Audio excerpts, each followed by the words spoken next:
tive a oportunidade de entrevistar um dos mais renomados vinicultores naturais do Brasil, o gaúcho Marco Danielli, quando de sua passagem por Florianópolis, na semana passada, juntamente com sua mulher, a também vinhateira Vanessa Medin. Quando eu conheci o Marco, eu consegui ver que vinho natural é liberdade.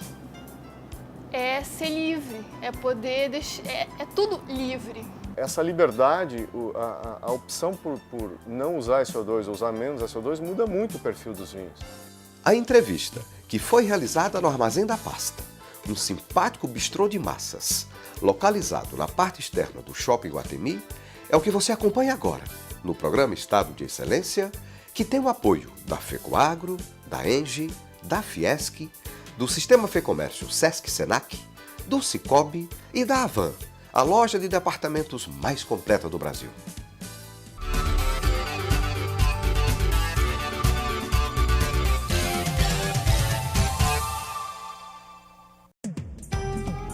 Ele se notabilizou pela produção de grandes vinhos, com mínima intervenção e sem adição de sulfitos.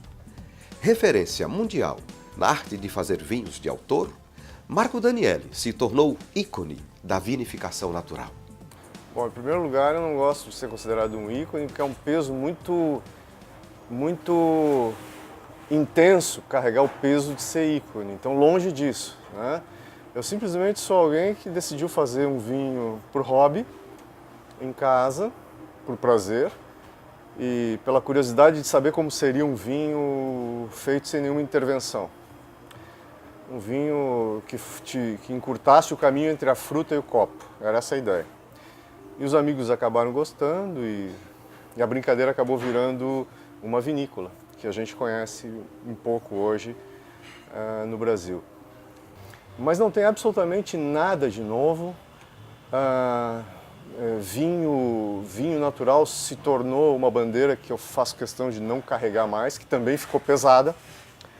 Principalmente pelo fato de que, então, nesse começo não se podia falar eu faço vinho natural ou naturalmente. No mundo da enologia, há uma divisão polêmica entre dois tipos de vinhos.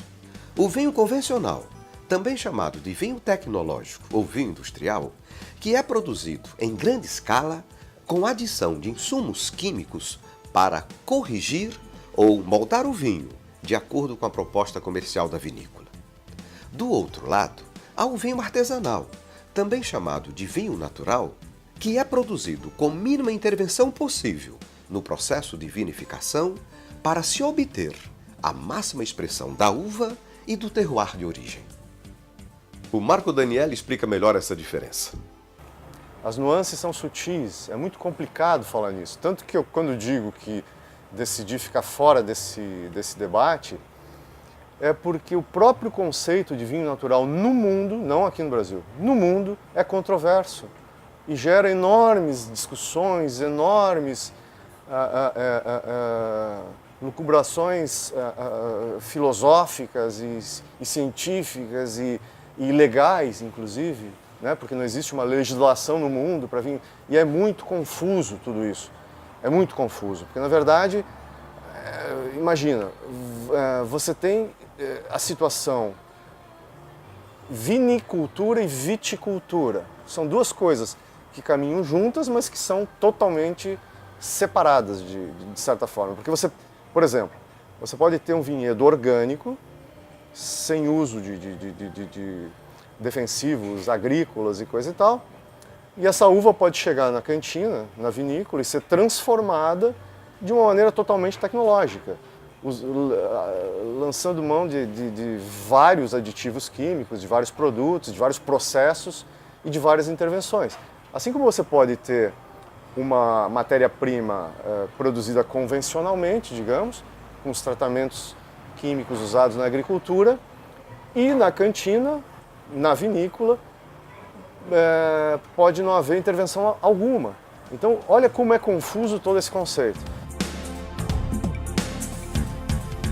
Em vinicultura natural ou artesanal, ou enfim, como se queira chamar, em pequena quantidade, nós temos acesso a determinada parcela, é mais fácil conseguir uma parcela ideal de uvas para vinificação. Então, lá no vinhedo, você já sabe o resultado vai dar legal, porque como a quantidade é pequena, você tem como escolher isso. Se você quer trabalhar sem SO2, parta de uvas muito sadias num ponto de maturação mais precoce.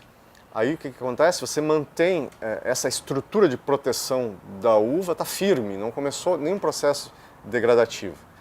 E aí você pode ter, e acontece principalmente na Europa, vinhos feitos de forma totalmente natural e que são muito retos, muito corretos. Quer dizer, você não precisa, para ser natural, não precisa ser ruim, não precisa estar fermentando, não precisa ser turvo, não precisa ter defeito. Você pode ter um vinho perfeito e natural.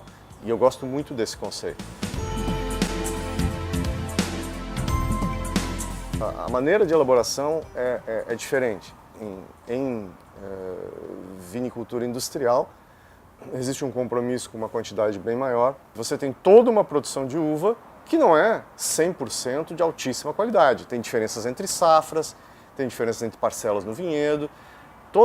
Tudo isso, todo esse volume de uva tem que ser processado de uma maneira que satisfaça a uma determinada linha de moda, de padrões de mercado, de tudo isso. E a indústria tem esse compromisso, de certa forma, em repetir resultados ao longo das safras. E se uma safra for pior que a outra, existem recursos para melhorar isso com aditivos, enfim, com algumas manipulações, né? Então, quando eu falo nas duas instâncias que diferenciam o vinho natural do vinho industrial, é muito nuançado, tem muitas nuances, porque é complicadíssimo, porque você tanto pode ter o vinho industrial produzido em escala de milhões de litros, ou 50 mil garrafas, ou 10 mil garrafas. É muito nuançado tudo isso. E eu acho que esse confronto entre indústria e vinho natural, entre vinho artesanal e vinho comercial, isso não leva a nada, é uma discussão vazia, que só leva ao desentendimento, que só leva ao espírito negativo de uma competição que não cabe no vinho, para mim.